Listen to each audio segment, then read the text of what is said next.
నమస్తే, నేను జాకిర్ హుస్సేన్. పులివెందుల పంచాయతీ ఇప్పుడు గవర్నర్ వరకు వెళ్ళినట్టు తెలుస్తుంది. సో ఏంటి ఈ పంచాయతీ డిస్కస్ చేద్దాం. ప్రస్తుతం మనతోటి సీనియర్ జర్నలిస్ట్ శేషరావు గారు ఉన్నారు. వెల్కమ్ చెప్పేద్దాం. Hello sir. హలో. సార్, ఏంటి సార్ ఈ పంచాయతీ, గవర్నర్ వరకు వెళ్ళిన పంచాయతీ? సో పులివెందుల్లో టెన్షన్ వాతావరణం నెలకొంది, హై టెన్షన్ ఉంది, నివురు కప్పిన నిప్పులాగా అక్కడ పరిస్థితి ఉంది. దాన్ని గమనించినటువంటి పోలీసులు జాగ్రత్తలు తీసుకున్నారు. స్పెషల్ ఫోర్స్ని కూడా అక్కడ దింపారు, పికెటింగ్ నిర్వహిస్తున్నారు. అలాగే ప్రచారానికి వచ్చినటువంటి లీడర్సు ఎవరెవరు ఏ గ్రామంలో ప్రచారం చేయాలో ఆ గ్రామంలో మాత్రమే ప్రచారం చేయాలి. ఆ గ్రామం నుంచి వేరే గ్రామానికి వెళ్ళి ప్రచారం చేస్తామంటే కుదరదు అని చెప్పి పోలీసులు చెప్పేశారు క్లియర్గా. ఎందుకంటే అక్కడ ఉన్నటువంటి లా అండ్ ఆర్డర్ సిచ్యువేషన్ దృష్ట్యా ముందుగా ఎవరెవరు ఏ గ్రామంలో ప్రచారానికి వెళ్తున్నారని తెలియజేస్తేనే పర్మిషన్ ఇస్తున్నారు. అంతే తప్ప ఒక గ్రామానికి అని చెప్పి ఇంకో గ్రామానికి వెళ్తే కుదరదు అని చెప్పి పోలీసులు చెప్పేశారు. ఇదొక అంశం. రెండు, అసలు రాజభవన్కి ఎందుకు కంప్లైంట్ వెళ్ళింది?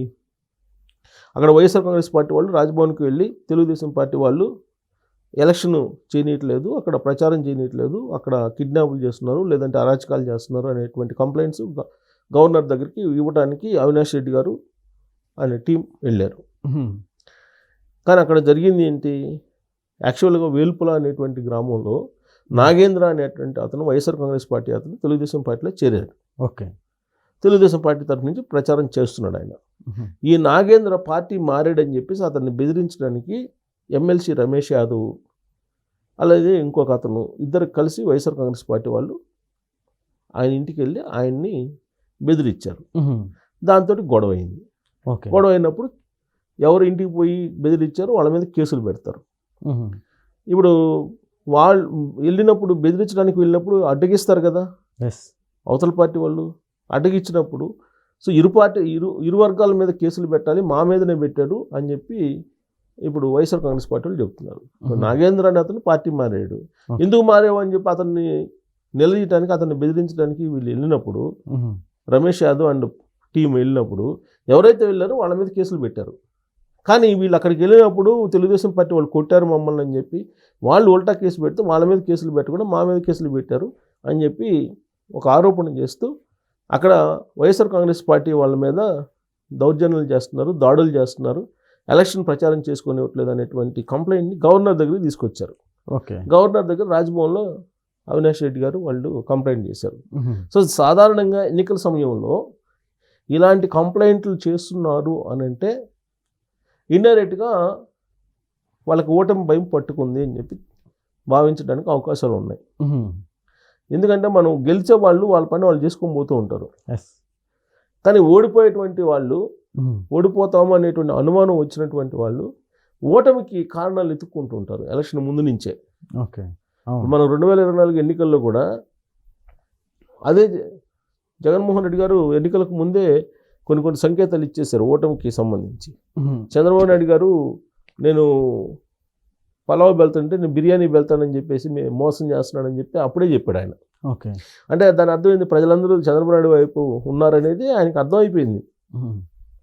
నేను చేయగలిగింది చేశాను, నేను బటన్ నొక్కి అందరికి ఇచ్చాను, మళ్ళీ గెలిపించకపోతే ఆ డబ్బులు పోతాయి, నాకు వచ్చే నష్టమే లేదన్నాడు జగన్మోహన్ రెడ్డి గారు. అంటే దాని అర్థం ఏంటి? ఓడిపోతాం అని చెప్పి తెలిసి నైరాశ్యంలో మాట్లాడేటువంటి మాటలు అవి, ఓటమి కారణాలు ఎత్తుక్కోవటం. సో ఇప్పుడు పులివెందుల ఒంటిమెట్లో జరుగుతున్నటువంటి జెడ్పీటీసీ ఎన్నికల్లో కూడా అక్కడ పరిస్థితి ఏంటి గ్రౌండ్ లెవెల్లో అని అంటే ప్రజలు కూటమి వైపు ఉన్నారు. కూటమి ప్రభుత్వం అధికారంలోకి వచ్చిన తర్వాత వాళ్ళకి తల్లికి వందనం డబ్బులు వేశారు, ఉచిత సిలిండర్లు ఇస్తున్నారు, 3 సిలిండర్లు ఇస్తున్నారు, నెల పింఛన్లు ఇస్తున్నారు 4,000 రూపాయలు. ఆ తర్వాత అన్నదాత సుఖీభావ డబ్బులు పడ్డాయి, మొదటి విడత డబ్బులు పడ్డాయి. 15వ తారీఖు నుంచి ఉచిత బస్సు స్త్రీశక్తి అనే బస్సుని ఇస్తున్నారు. చేనేతలకి డబ్బులు ఇస్తున్నారు. తర్వాత మరమగ్గాలకి 500 యూనిట్లు, చేనేత వాళ్ళకి 200 యూనిట్లు ఇట్లా ఉచితంగా ఇస్తున్నారు. ఇవన్నీ ఆల్రెడీ అమలు చేస్తున్నారు. ఈ అమలు చేస్తున్నారు కాబట్టి కూటమి ప్రభుత్వం బాగా చేస్తుంది అనేటువంటి ఉద్దేశంతో ప్రజలు పాజిటివ్గా ఉన్నారు, పాజిటివ్ యాంగిల్లో ఉన్నారు. ఈ పాజిటివ్ యాంగిల్లో ఉన్నప్పుడు ప్రతిపక్షంలో ఉన్నటువంటి వాళ్ళు ప్రతిపక్ష హోదా కూడా లేకుండా విపక్ష నాయకులుగా ప్రజల్లోకి వెళ్ళి మీరు కూటమి ప్రభుత్వానికి ఓటు వేయొద్దని అంటే ప్రజలు వింటారా? ఒకవైపు కళ్ళకి కనిపిస్తుంది కదా, నెల 4,000 రూపాయలు ఇంటికి తీసుకెళ్ళి ఇస్తున్నారు కదా, ఎస్ సార్ అవును పింఛన్లు ఇస్తున్నారు కదా. అవును ఆల్రెడీ 3 సిలిండర్లు ఉచితంలో ఆల్రెడీ ఒక సిలిండర్ తీసుకున్నారు, ఇంకొక సిలిండర్ తీసుకోవడానికి సిద్ధం అవుతున్నారు కదా. ఎస్ తల్లికి వందనం ఇంట్లో ఎంతమంది పిల్లలు ఉంటే అంతమంది పిల్లలకి 15,000 రూపాయలు పడ్డాయి కదా ఒక్కొక్కళ్ళకి. ఇవన్నీ తీసుకుని అకౌంట్లో పడ్డాయి కదా, అన్నదాత మొదటి పడ్డాయి కదా. ఇవన్నీ చూసిన తర్వాత ప్రజలు ఎందుకు విపక్షం వైపు వెళ్తారు? ఇప్పుడు వాళ్ళు చెప్పింది చేయకపోతే అప్పుడు వెళ్తారు. కానీ చెప్పింది చేస్తున్నప్పుడు చంద్రబాబు నాయుడు గారు ఇండస్ట్రీస్ తీసుకొస్తున్నారు, తర్వాత ఉపాధి అవకాశాలు కల్పిస్తున్నారు, డెవలప్మెంట్ చూపిస్తున్నారు, ఇవన్నీ చూపిస్తున్నారు. ఇంకొకవైపు సంక్షేమ పథకాలు అమలు చేస్తున్నారు.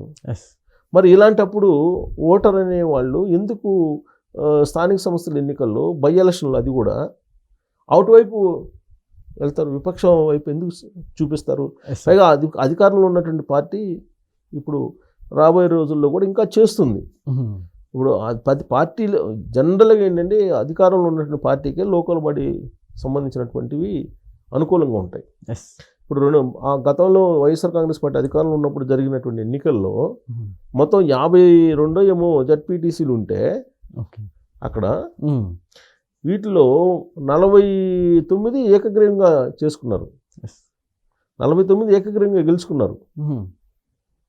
సో 49 కంటే మిగతా ఏమున్నాయి, ఇంకా 4-3 పోటీ జరిగినాయి, మిగతా అన్ని ఏకగ్రీవం అయిపోయినాయి. పులివెందులు కూడా ఏకగ్రీవంగా అయింది పోయినసారి. ఏకగ్రీవం ఎందుకు అయింది? అధికారంలో ఉన్నారు కాబట్టి, అధికారంలో సామధాన భేద దండోపాయాలు ఉపయోగించారు కాబట్టి ఏకగ్రీవం అయినాయి. పైగా ఆ రోజున అధికారంలో ఉన్నటువంటి జగన్మోహన్ రెడ్డి గారు చేసినటువంటి కొన్ని అధికారపరమైనటువంటి దానికి అధికారాన్ని ఉపయోగించి బెదిరించడానికి ప్రయత్నం చేశారు. దాంతో స్థానిక సంస్థల ఎన్నికల నుంచి దూరంగా ఉంది తెలుగుదేశం పార్టీ అప్పట్లో. మరి ఇప్పుడు తెలుగుదేశం పార్టీ కూటమి అధికారంలో ఉంది కాబట్టి అధికారంలో ఉన్నటువంటి పార్టీకి ఎలాగూ పట్టం కడతారు. అందుకని వాళ్ళు ఎలాగో ఓడిపోతున్నాం అనే ఉద్దేశంతో బహుశా నేను అనుకోవటం ఓటమికి కారణాలు వెతుక్కుంటూ రాజ్భవన్ దాకా వచ్చారేమో అనేటువంటి ఒక టాక్ ఇప్పుడు వైఎస్ఆర్ కాంగ్రెస్ పార్టీలో నడుస్తుంది, రాజకీయ వర్గాల్లో కూడా. సార్ ఓటమి భయంతో ఇక్కడ వరకు వచ్చారనుకోవచ్చు సార్. అదే కదా ఓటమి. ఇప్పుడు ఏ కారణం, ఇప్పుడు విపక్షాలు ఎందుకు ఓటేయాలి అనుకుంటారు కదా ప్రజలు, ఓటేసేవాళ్ళు ఎందుకు ఓటేయాలి? ఇప్పుడు విపక్షానికి ఓటేస్తాం, వేస్తే వచ్చే బెనిఫిట్ ఏంటి అని ఎవరికి వాళ్ళు ఇండివిజువల్గా ఆలోచిస్తారుగా. ఆలోచించినప్పుడు వాడికి బెనిఫిట్ కనిపెడితే వేస్తారు, బెనిఫిట్ లేనప్పుడు ఎందుకు వేస్తారు? ఇప్పుడు ఆల్రెడీ కూటమి బెనిఫిట్స్ ఇస్తుంది, ఇస్తున్నటువంటి బెనిఫిట్స్ని అనుభవిస్తూ అదనంగా వీటికన్నా అదనంగా విపక్షానికి ఓటేస్తే వస్తుంది అనుకుంటే వేస్తారు. ఏమొస్తుంది? విపక్షం అధికారంలో రాదు, ఇప్పట్లో అధికారం వచ్చే అవకాశం లేదు, అధికారంలో కూటమి ప్రభుత్వం ఉంది. ఇప్పుడు ఓటేసి విపక్షాన్ని గెలిపిస్తే పార్టీ ఇప్పుడు అది ప్రభుత్వం నుంచి ఫండ్స్ కూడా రావు కదా. సో అలాంటప్పుడు ఎవరైనా సరే ఓటేసేటప్పుడు ఏం ఆలోచిస్తారు? ఫలాని పార్టీకి ఓటేస్తే మనకు బెనిఫిట్ వస్తుంది, వ్యక్తిగతమైన బెనిఫిటో లేకపోతే సామాజిక బెనిఫిటో లేకపోతే వాళ్ళ గ్రామానికి బెనిఫిటో ఏదో ఒకటి ఆశిస్తారు కదా. అది నెరవేర్చేది ఎవరు? కూటమి. విపక్షానికి వేసినందువల్ల ఉపయోగం ఏంటి?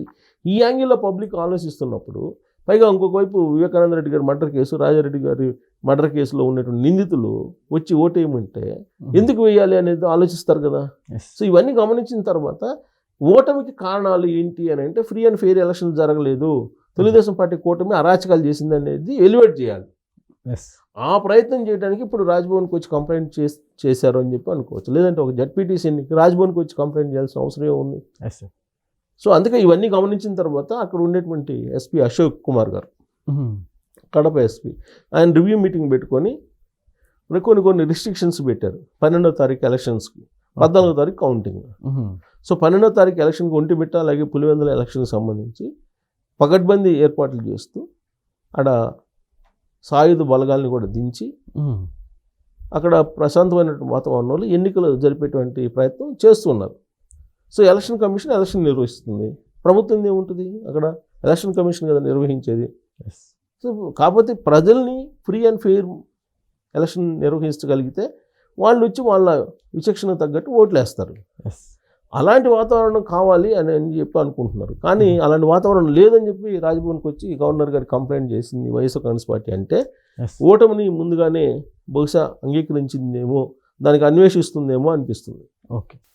సో పులివెందుల ఎన్నికల ప్రచారానికి సంబంధించి జడ్పీటీసీ ప్రచారానికి కడప సంబంధించినటువంటి నేతలతో పాటు ఇప్పుడు రీల్స్ స్టార్ ఆయన కూడా ఎంటర్ అయ్యాడు, కేతిరెడ్డి వెంకటరామరెడ్డి గారు. అందరికీ తెలుసు, గుడ్ మార్నింగ్ షో చేస్తూ ఉంటారు.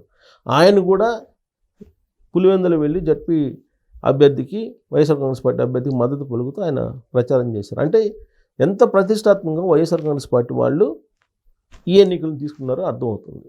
ఒకవైపు ఏమో మిగతా జిల్లాలకు సంబంధించినటువంటి లీడర్లను కూడా పిలిపించుకొని ప్రచారం చేస్తూనే, ఇంకొక వైపు అక్కడ ఫ్రీ అండ్ ఫెయిర్ ఎలక్షన్స్ జరగకుండా అడ్డుకుంటుంది ప్రభుత్వం అనేటువంటి కంప్లైంట్ని రాజభవన్కి ఇచ్చేటువంటి ప్రయత్నం చేస్తూ ఉన్నారు.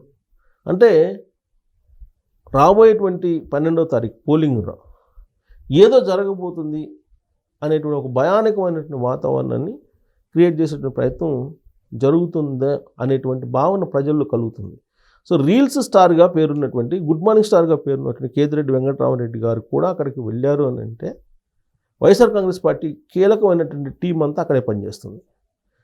ఇన్ కేస్ అక్కడ ఓడిపోతే మాత్రం జగన్మోహన్ రెడ్డి గారు అన్ని రకాల ప్రయత్నాలు చేసి ఓడిపోయినట్టే భావించాల్సి ఉంటుంది. Okay sir, thank you.